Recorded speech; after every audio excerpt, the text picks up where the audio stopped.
Black Belt Academy did not forgive miracles performed with dead hands. When Elara Voss saved a classmate by borrowing one breath from a corpse, the masters called it corruption, stripped her seal, and sent her into the rain.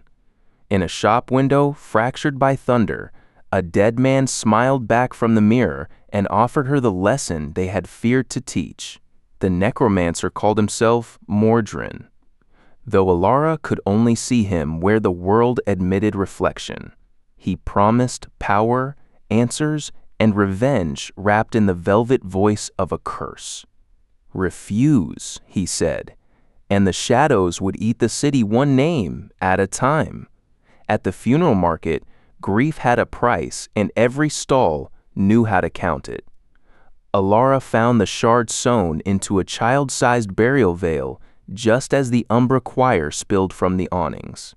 Mordrin's reflection flashed in a brass tray, ordering her to command the dead instead of fear them.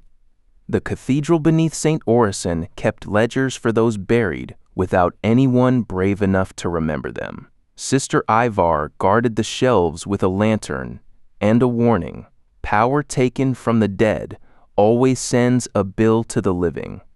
When a bone page wrote Elara's name in future tense, Mordrin went silent.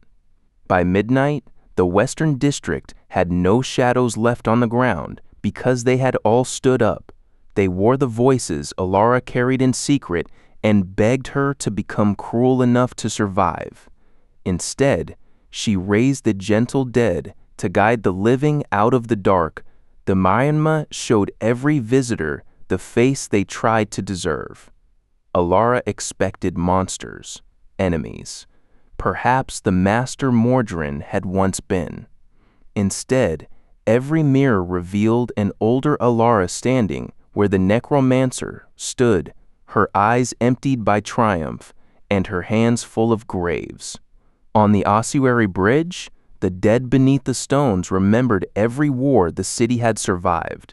Mordrin demanded the final shard and called mercy a child's word for surrender. Elara answered by turning his own lesson inside out. Death could bind, but it could also release. At dawn, Elara held the completed grimoire and felt the future lean toward her like an open grave. She broke it anyway. Mordrin vanished from every mirror with a look that might have been gratitude, and the city's shadows returned to their proper places, quieter than forgiveness.